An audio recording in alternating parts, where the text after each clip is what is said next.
श्री गजानन विजय ग्रंथ अध्याय 3 श्री गणेशाय नमः। जय जयाची सच्चिदानंदा श्रीहरी, कृपा करावी लवकरी। तुम्ही पदनतांच्यावरी कधी न कठोर झालात। तू करुणेचा सागर, तू दीनजनांचे माहेर, तू भक्तांशी साचार, कल्पतरुवात चिंतामणी। ऐसा तुझा आघाद महिमा, संत गाती राघवा रामा। दासगणूची पुरुषोत्तमा, पावा वेळ करू नका। असो बंकटलाला घरी, राहते झाले साक्षात्कारी। दीन दुबळ्यांचे कैवारी, श्री गजानन महाराज। लांब लांबोनी भक्त येती, समर्थाचे वंदिती। मधु तेथे माशा जमती, न लागे कारणे आमंत्रण। एके दिनी काय झाले, ते आता सांगतो वाहिले। महाराज होते बैसलेले निजस्थनी आनंदात। ती प्रभातीची होती वेळ, प्राचीपांत ताम्र झाला। पक्षी किलकिलाटला करू लागले वृक्षावरी। कुक्कटाचे होती स्वन, मंद शीत वाहे पवन। वृद्ध करती नामस्मरण, शय्येवरी बसोनिया। उद्या चली नारायण, येऊ पाहे हर्षे करून। तेने तमपलायन, करू लागला कंदरीसी।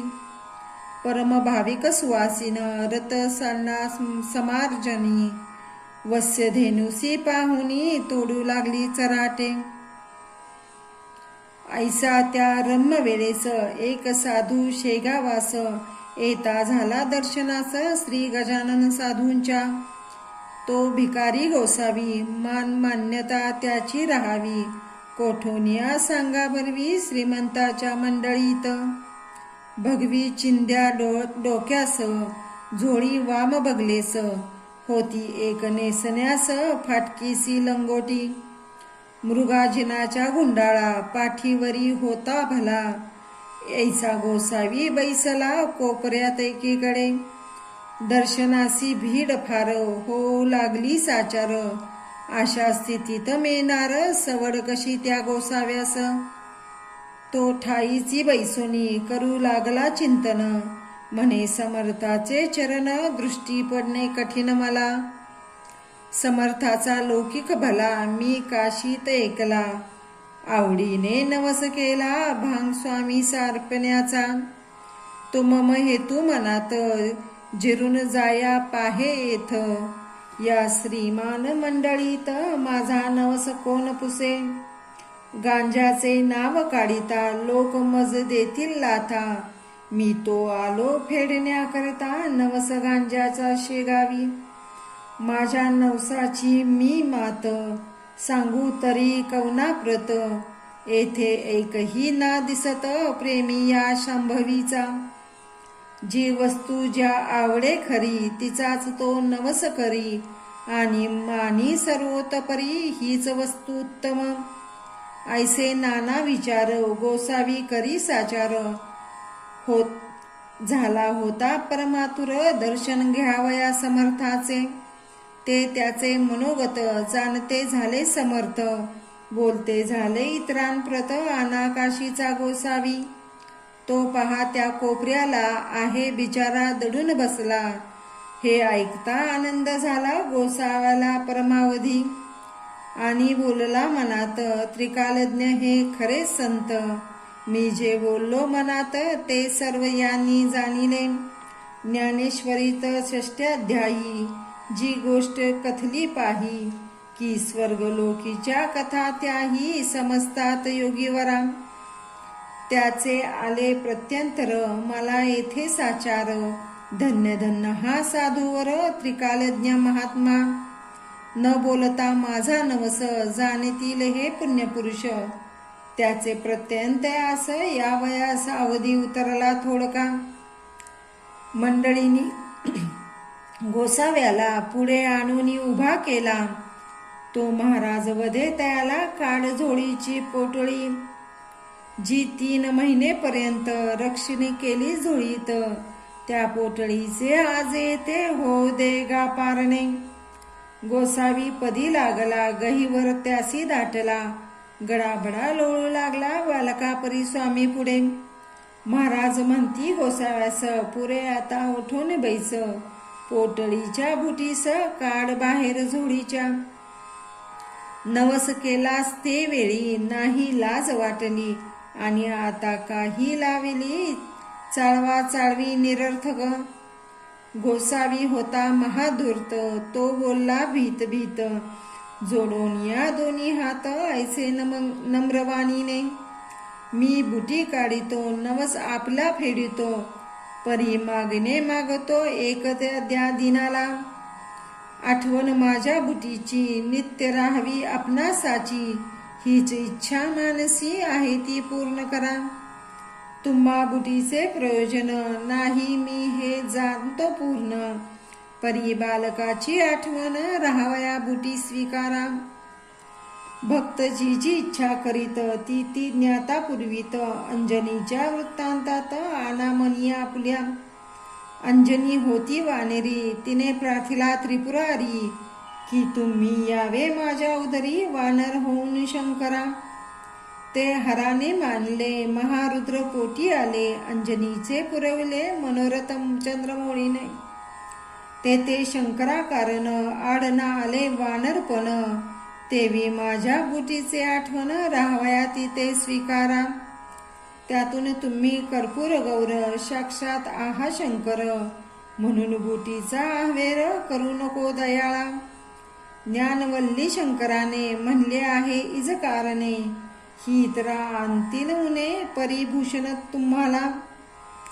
महाराज किंचित घोटाळले, परी अखेर होय म्हणाले, मायपूर्वी बालकाले वेडे वाकुळे असले जरी.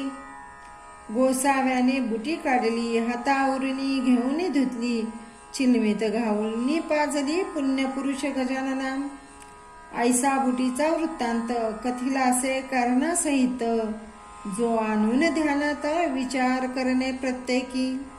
काही दिवस राहोनी गेला गोसावी निधोनी, आपणा धन्य मानोनी रामेश्वरा कारणे. ऐसी गांजती पडली प्रथा, ते ठाई तत्वता, परिव्यसनाधीनता नचना आली समर्थाते. पद्मपत्राची परी ते अलिप्त होते निर्धारी, नये कोणास त्याचा सरी खरेच अति थोरते. वेदकाचा अख्खलित उदांत अनुदात्त स्वरासहित, कधी म्हणाव्या मुखी सत्य कधी त्याचे नाव नसे. वेदाक्षरे पडता श्रवणी, साशंक व्हावे वैदिकांनी, याच एका अनुमानी गजानन होते ब्राह्मण. कधी गवया समान अन्य रागातून, एकाच पदाचे गाऊन दाखवावे निजला लिले. चंदन लावल बेलकी पतिया, प्रेम भारी या पदाठाया, ते आनंदात येऊन या वरच्यावरी म्हणावे. कधी गणगणाचे भजन, कधी धरावे नुसते मौन, कधी राहावे पडून शय्येवरी निचेष्टित. कधी वागावे पिशापरी, कधी भटकावे कांतारी, कधी शिरावे जाऊनी घरी एखाद्याच्या वचित.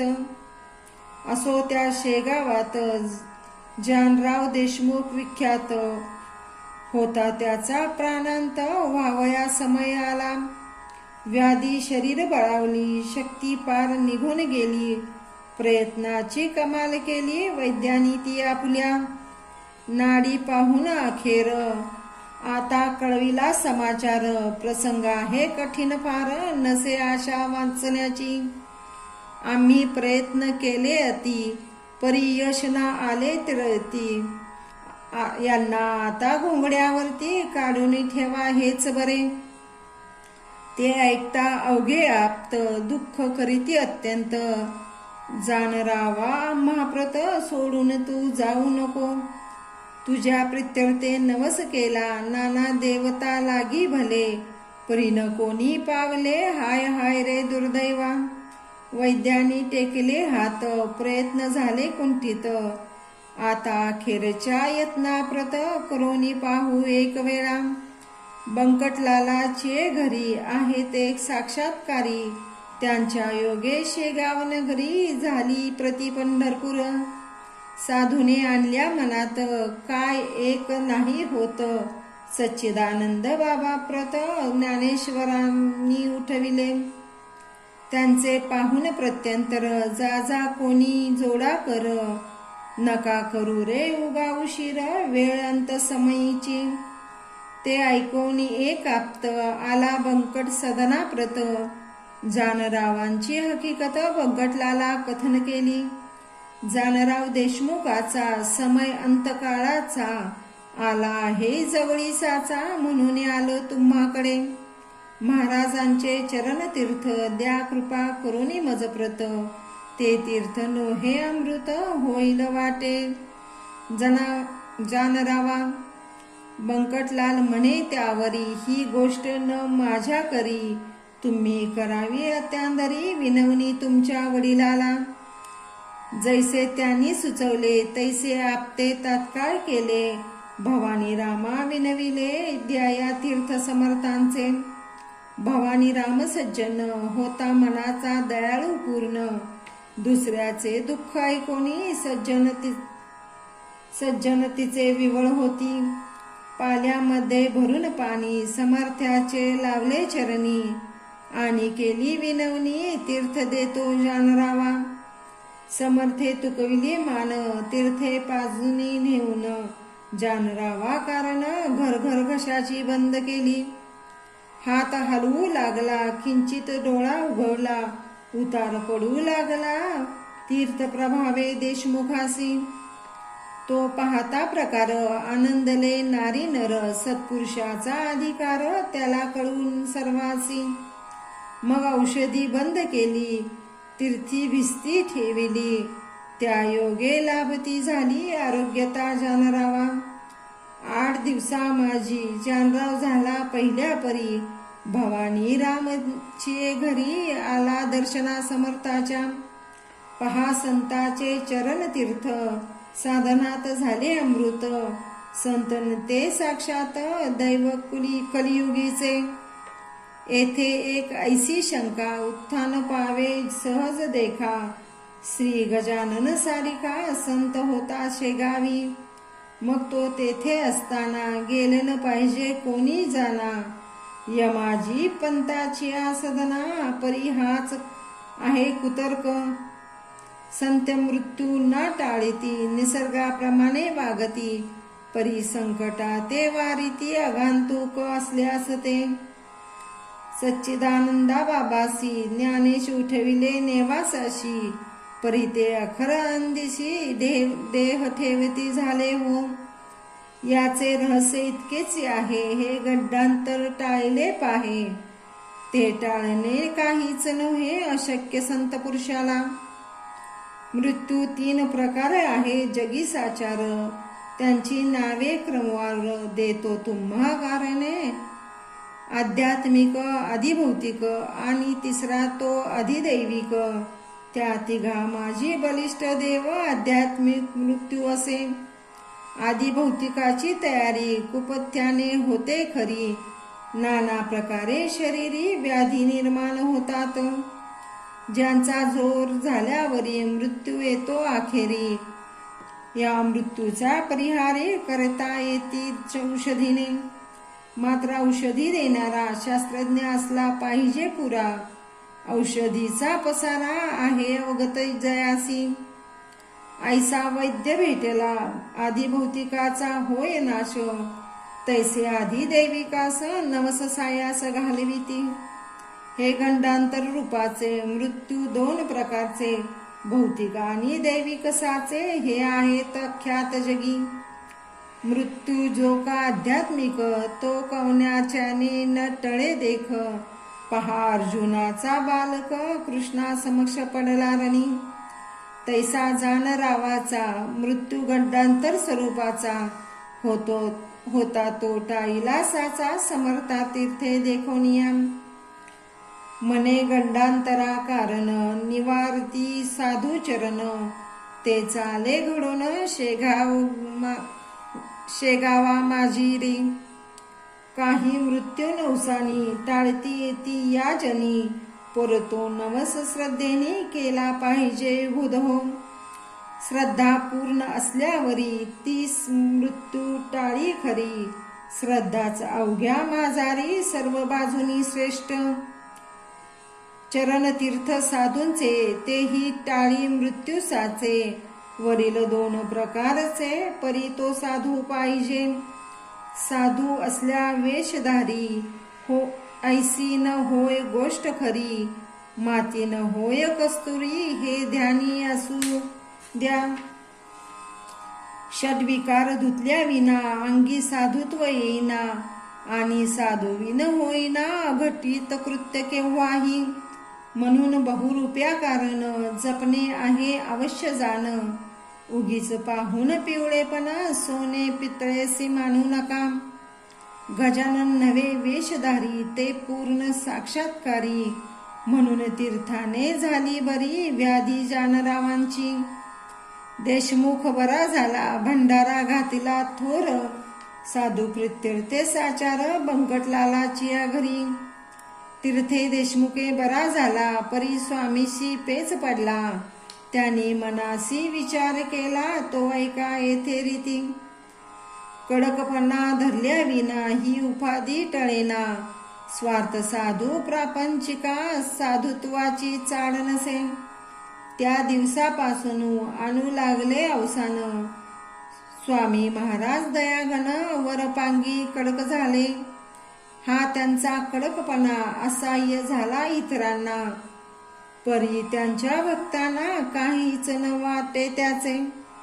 जेवी नरसिंह अवतार इतरांशी वाटेला क्रूर. परी कयाधू कुमार मुळी न भ्याला त्या रूपाला. वाघीन इतरा भयंकर परी तिचे जे का असेल पोर ते तिच्याच अंगावरी निर्भयपणे क्रीडा करी. असो आता दुसरी गोष्ट सांगतो मी तुम्हा खरी. कस्तुरीच्या शेजारी बसल्या माती मोल पावे. चंदनाचा शेजार असला थोडा बहुहिवर. वासित होतो साचार हा न्याय निसर्गाचा. वासित हिवर झालेला चंदन मानील आपणाला. तरी त्याच्या फजितीला पारावार न राही पुढे. जेथे ऊस निपजतो तेथे निवडुंग उगवतो.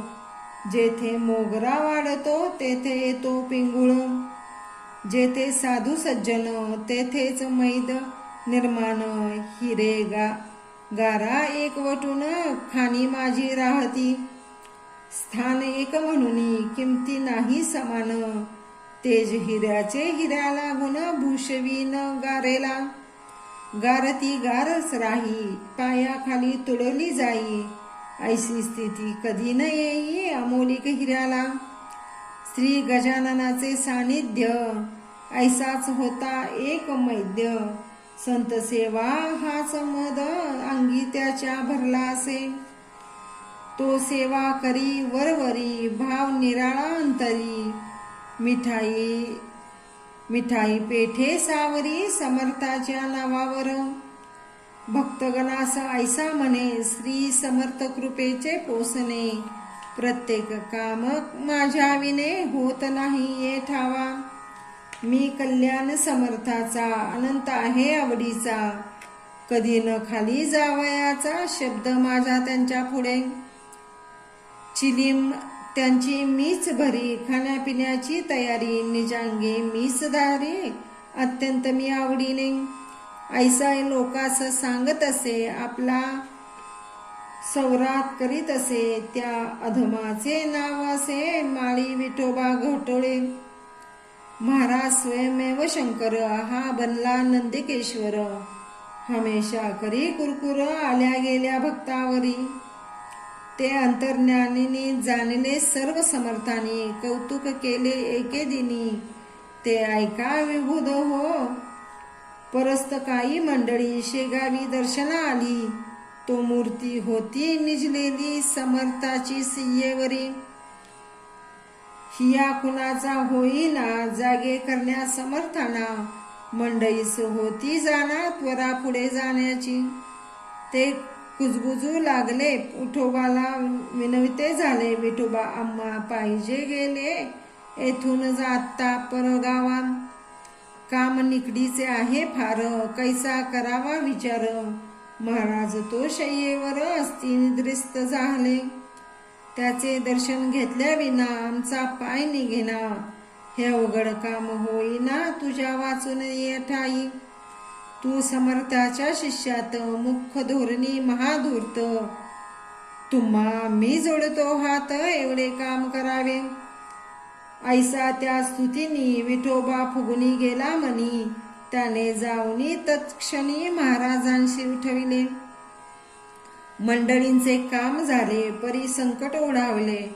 घोटळे विठोबावरी भले कर्म जैसे तैसे फल. समर्थाच्या हातची काठी एक होती भली मोठी. तीच त्यांनी घातली पाठी त्या विठोबा माळ्याच्या. म्हणती बेटा माजून गेला आपली स्थिती विसरला. त्या लुच्च्याने आरंभला उघड उघड व्यापार केला. मला लावितो उपाधी घंटे आणून बांधतो मधी. मठी घुमारे घाली कधी कधी ऐसा ती नीच हा. त्या घुमाराचे बक्षीस घे मी देतो तुझ खास. तुझवरी केल्या कृपेस होईल प्रभूचा अपराधी. सोमला साखर मानू नये विषा जवळ करू नये. तस्करासी लेखू नये निजकंठी जाताईत. ऐसा रीती ठोकला छड्याखाली घाटोळाला विठोबाला. तो पांगळा पुन्हा आला मागुती. खरे जे का असती संत ते ऐसेच करतात. ढोंगी मात्र जातात असाची आकारामध्ये. म्हणजे अधिकारा वाचुनी ढोंगी बैसती होऊनी. संत नादी लागण्या जन ऐसे प्रकार किती खरे. मतलबी त्यांना साथ देई उदो उदो त्यांचा करीती. भल भल ते सांगताती साक्षात्कार ढोंग्याचे. तेने दोघांचे काम होईल अपार पैसा मिळविला जाईल. परी ही प्रथा बरी नाही समाजाला जाईल रसातळा. खरे जे का असती संत ईश्वराचे निस्सीम भक्त. त्यांना न मुळी आवडत सानिध्य त्या षंडांचे. पतिव्रतेसी शेजारी कसबिनीचा का पटणार. सोन्याप्रती अलंकार काय शोभेती कथलाचे.